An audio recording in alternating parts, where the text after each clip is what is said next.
Shalom Bapak Ibu Saudara-saudariku yang terkasih dalam Yesus Kristus. Selamat berjumpa lagi dengan saya Pastor Stefanus Chandra dalam Insani, Inspirasi Sabda Allah hari ini, channel renungan yang sama kita cintai ini. Adapun tema renungan kita pagi hari ini, Senin 16 Agustus 2021 adalah bukan dengan kekuatanku. Mari kita awali permenungan kita ini dengan doa. Dalam nama Bapa dan Putra dan Roh Kudus. Ya Yesus yang baik, terima kasih untuk hari baru, terima kasih untuk undangan suci-Mu merenungkan sabda-Mu pagi ini. Kemuliaan bagi-Mu bersama Bapa dan Roh Kudus, Allah memerintah kini dan sepanjang masa. Amin.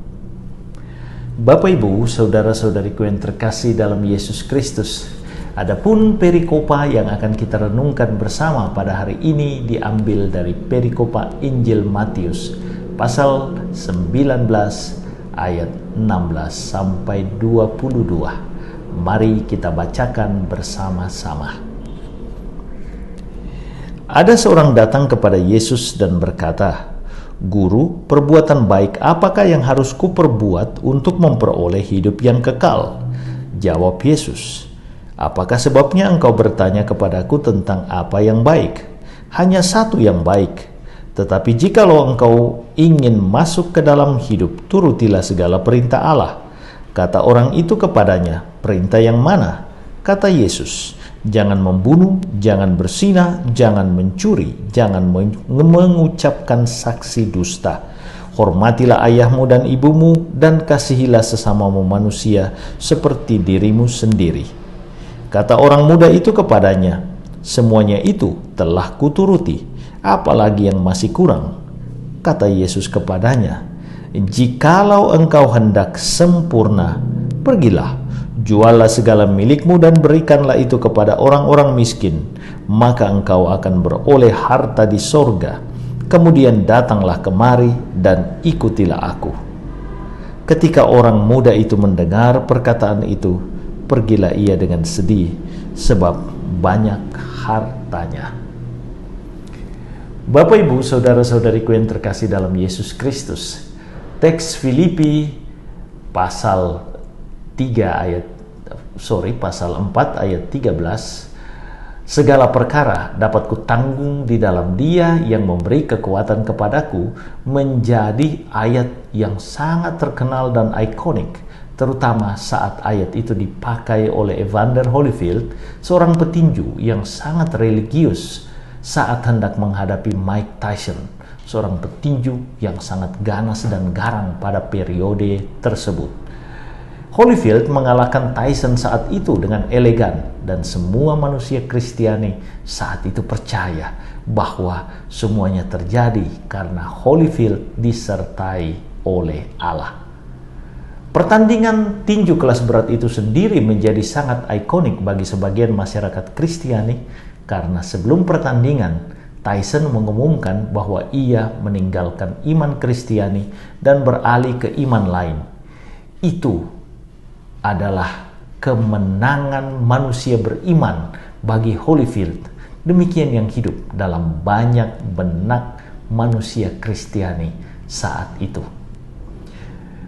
Bacaan Injil kita hari ini menampilkan seorang anak muda yang datang kepada Yesus hendak mencari jalan untuk memperoleh hidup kekal. Yesus awalnya memberi jawab standar sesuai dengan jalan dan ajaran iman Yahudi, yakni melakukan 10 perintah Allah, sebagaimana yang diberikan Allah di Gunung Sinai melalui perantaran Musa hambanya. Dengan bangga anak muda itu menanyakan bahwa perintah jangan membunuh, jangan berzina, jangan mencuri, jangan mengucapkan saksi dusta, hormatilah ayah dan ibumu, serta kasihilah sesamamu manusia, telah dilaksanakannya sejak masa mudanya. Terdapat kebanggaan dalam jawabannya tersebut, bahwa dengan kemampuan dan kekuatannya ia dapat melaksanakan semua perintah Allah tersebut. Tetapi kemudian Yesus menyatakan bahwa kalau ia ingin menjadi sempurna, ia harus melakukan jalan Yesus. Yesus memintanya untuk menjual miliknya, membagi-bagikannya kepada orang miskin, dan mengikuti Yesus. Ada nada superlatif, lebih dan lebih lagi dalam jalan Yesus. Yesus menuntut lebih daripadanya.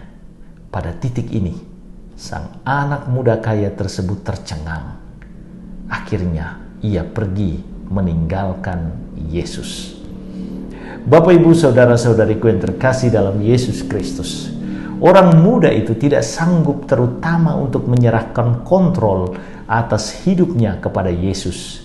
Yesus memintanya meninggalkan semua kebanggaannya, harta, kedudukan, pencapaian-pencapaian atau achievement, dan kemampuan terbaiknya.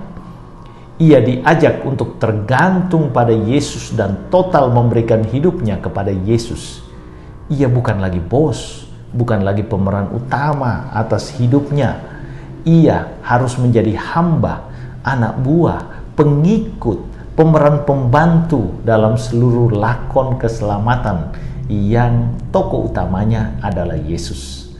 Si anak muda pergi karena ia punya harta, punya pencapaian, achievement, ada kebanggaan atas pencapaian itu. Ia punya gengsi.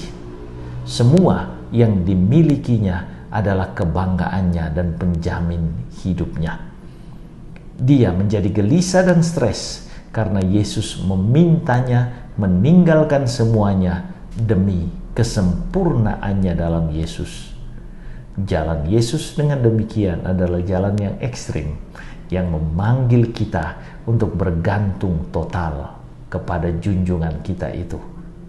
Berserahlah kepada Yesus, maka Ia akan mengurus selebihnya. Maka keselamatan kita bukan tergantung pada kekuatan kita, tetapi pada kemurahan Yesus, junjungan kita. Tuhan Yesus memberkati. Ya Yesus yang baik, kami bersyukur pagi ini Engkau membuka mata kami untuk selalu datang dan berpasrah kepadamu. Layakkan kami untuk hidup di hadirat-Mu. Kemuliaan bagi-Mu bersama Bapa dan Roh Kudus, kini dan sepanjang masa. Amin. Tuhan sertamu. Berkat Allah turun melimpah atas saudara-saudariku, keluarga saudara-saudariku, pekerjaan dan usaha saudara-saudariku, Bapa, Putra, dan Roh Kudus. Amin. Terima kasih saudara-saudariku yang telah mendengarkan renungan dan sabda Allah hari ini. Saya, Pastor Marcelo Rotandung, mengucapkan berlimpah terima kasih kepada Pastor Stefanus Chandra. Semoga pastor bersama dengan segenap umat di paroki senantiasa diberkati Tuhan dalam setiap aktivitas dan pelayanannya. Amin.